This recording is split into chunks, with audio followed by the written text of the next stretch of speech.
Donc voilà, nous avons le bonheur de recevoir ce matin Abderrahmane Sissako, que sans doute beaucoup d'entre vous connaissent à travers ses films. Vous avez passé votre enfance entre le Mali et la Mauritanie, vous avez fait vos études cinématographiques en Russie, ce qui n'est pas anodin parce que le cinéma russe est un cinéma extrêmement important. Vous êtes un cinéaste aujourd'hui reconnu, aujourd'hui honoré. Et là, nous sommes aux rencontres économiques d'Aix, donc je suis assez tentée de partir d'un de vos films, Bamako. Pour ceux qui ne l'ont pas vu, c'est un très beau film qui raconte un procès que la société civile africaine intente à la Banque mondiale.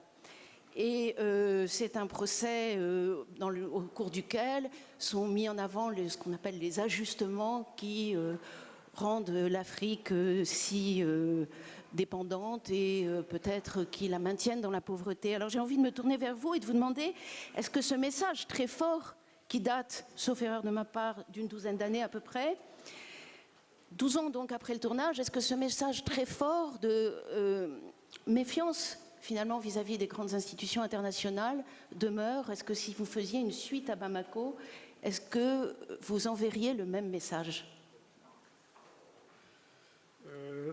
Tout d'abord, bonjour, et j'aimerais très rapidement dire que je suis extrêmement touché d'être invité dans une si grande rencontre prestigieuse, d'être invité en tant qu'artiste, parce que c'est pas fréquent, d'être invité aussi en tant que personne venant d'une partie du monde qui est l'Afrique, et dont la voix n'est pas souvent entendue et écoutée. Donc je suis très honoré pour ça. Je suis très heureux d'avoir été accompagné ici dans mon voyage par mon ami Jacques Dorfman, qui est un autre artiste, un cinéaste. C'est grâce à lui aussi un peu que j'ai accepté d'être là, parce que j'ai toujours eu peur que la parole d'un artiste face à des gens comme vous, même si au-delà des économistes ou des chefs d'entreprise que vous êtes, ou des intellectuels, que vous êtes avant tout des êtres humains, donc capables d'entendre, hein, mais ce n'est pas facile. Ce n'est pas facile pour moi de m'adresser à vous, parce que je suis cinéaste, je m'adresse à travers mon travail, à travers les images. Donc je ne suis pas là pour vous convaincre par des phrases fortes, mais je suis là vraiment pour échanger. Et donc merci de m'avoir donné l'opportunité, merci à Jean-Hervé, parce que l'échange est quelque chose de fondamental, et le partage est quelque chose de fondamental. Et je crois que c'est justement ça qui manque un peu à ce monde si perturbé, à ce monde si difficile aujourd'hui. Voilà. On manque de partage, on manque d'écoute. Et si je devais aujourd'hui, pour répondre à votre question, est-ce que je vais intenter un procès contre la Banque mondiale de nouveau ou pas? Je voudrais tout d'abord dire que lorsque l'art interroge, moi j'ai fait ce procès par le cinéma, parce que tout d'abord, il est impossible que des pays ou des associations intentent un procès contre les grandes institutions. Donc pour moi déjà, la notion de justice, elle est faussée à partir de ce moment-là. Parce que lorsqu'on crée un système de développement, un système d'aide qui, à mon sens, appauvrit une grande partie de l'humanité, cette partie de l'humanité a le droit de s'interroger, a le droit de poser des questions, d'être d'accord ou pas avec ce système de développement. Et l'Afrique a vécu sous l'ajustement structurel. Je suis bien placé pour en parler parce que j'étais élève et nous avons des classes de 70 personnes, 90 personnes. Et pour les spécialistes ici, vous savez que l'ajustement structurel, c'est une façon, un principe de développement qui impose. Voilà. Et à cette époque-là, l'État, les pays africains, et Amérique du Sud aussi, n'avaient pas le droit de financer l'éducation, la culture, etc. Voilà. C'est comme ça qu'on a vu les salles de cinéma se fermer. Et donc je dirais que tout pays qui se développe aujourd'hui par un système imposé, juste ou pas, n'est pas dans une dynamique réelle de développement. Donc je peux aujourd'hui, encore une fois, intenter un procès par le cinéma et m'interroger ce que apportent véritablement les grandes institutions à l'Afrique. Peut-être une question sur le football très indirectement, sur votre film Timbuktu. Dans votre film Timbuktu, pour tous ceux qui l'ont vu, il y a une scène qui est inoubliable, qui est une scène de résistance. On n'a pas le droit, parce que les djihadistes sont au pouvoir, on n'a pas le droit de jouer au foot, on n'a pas le droit d'écouter de la musique. Et alors, des jeunes qui ont envie de jouer au foot vont faire une partie de football sans balles. Et cette partie de football est tout à fait... c'est une espèce de métaphore de ce que peut être la résistance, à la fois muette et poétique. Et comment résister aujourd'hui? Comment vous voyez cela face à tous les risques qui peuvent se faire jour, en Afrique notamment, mais aussi ailleurs? Timbuktu était un film nécessaire pour moi, très important en tant qu'artiste, parce qu'il faut à un moment se positionner à un moment de sa vie et bien sûr et raconter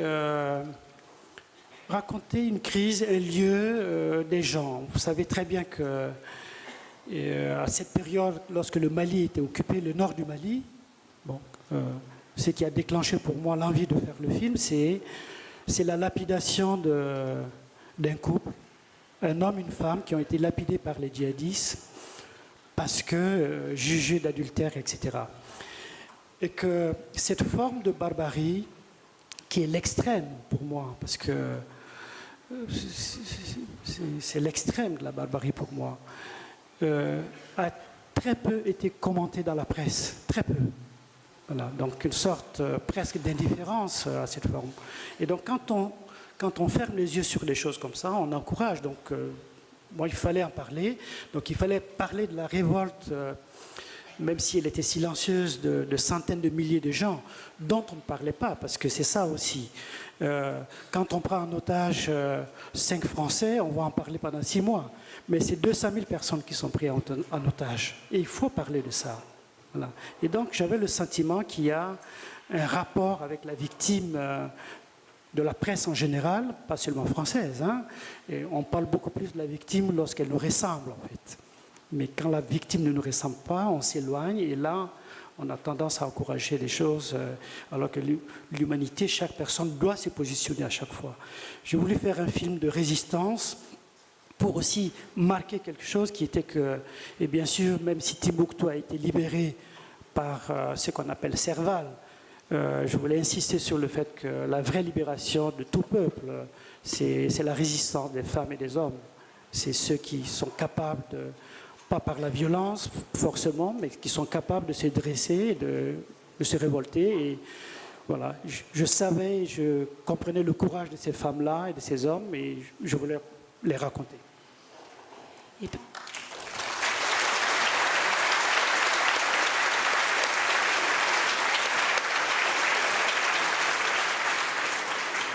Peut-être encore un autre film en remontant dans le temps, c'est En attendant le bonheur.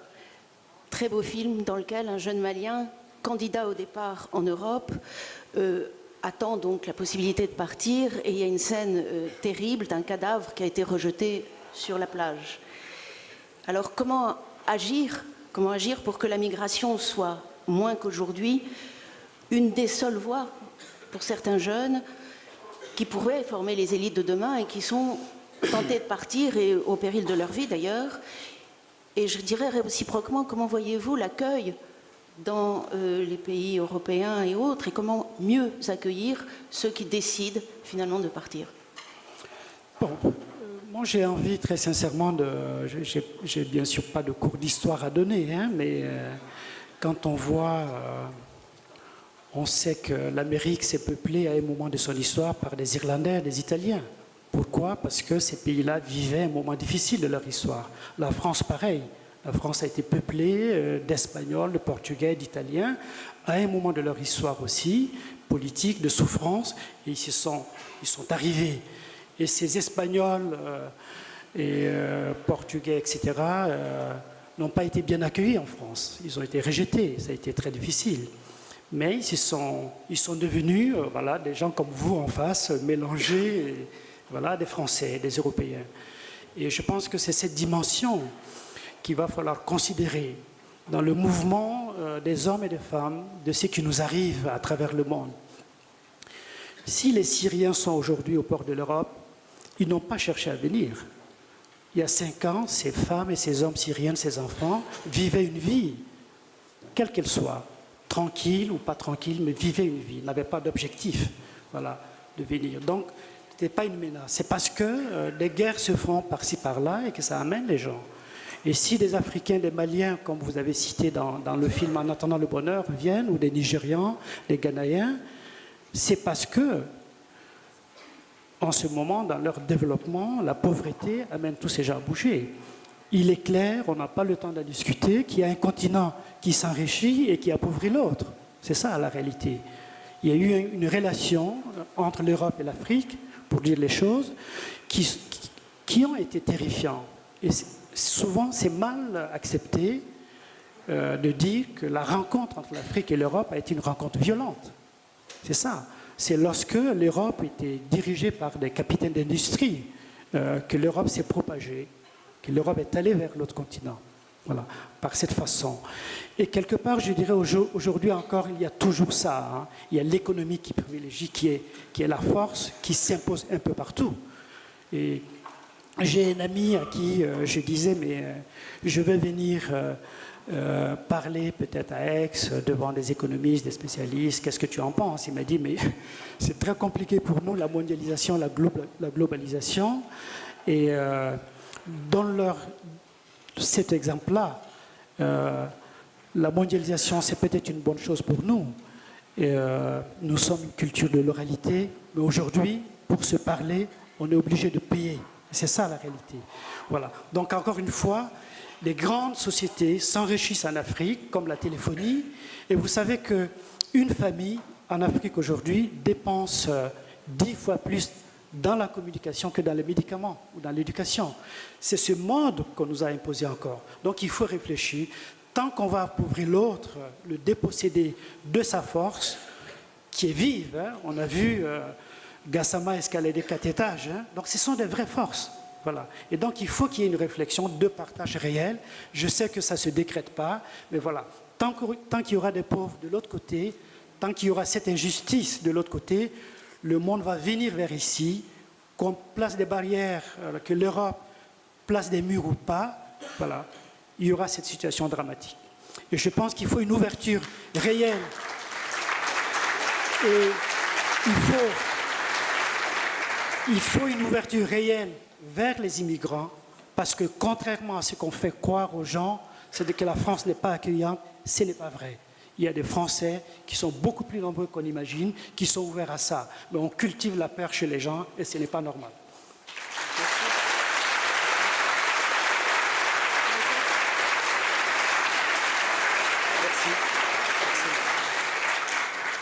Je vais citer très vite une phrase que vous avez dite, peut-être vous la commenterez.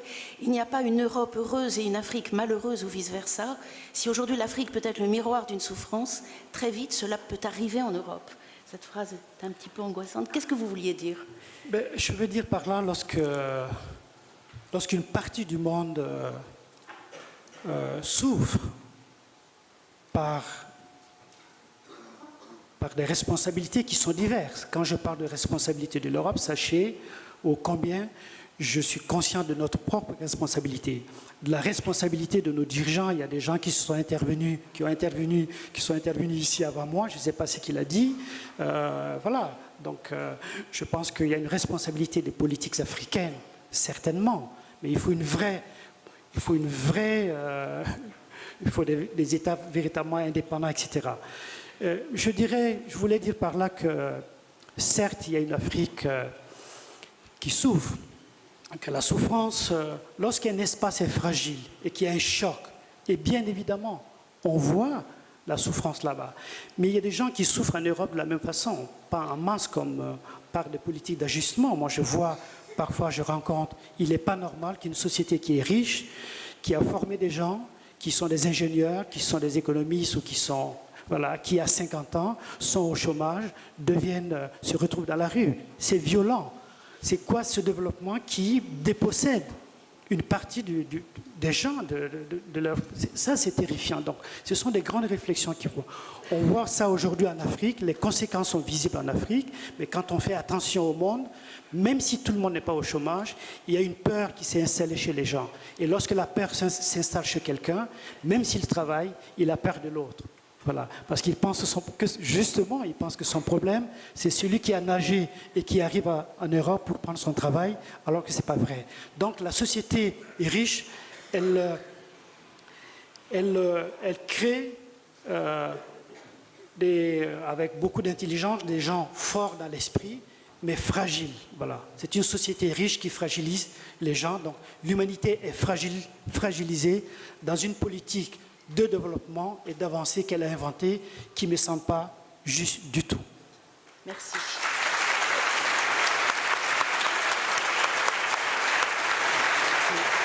Merci.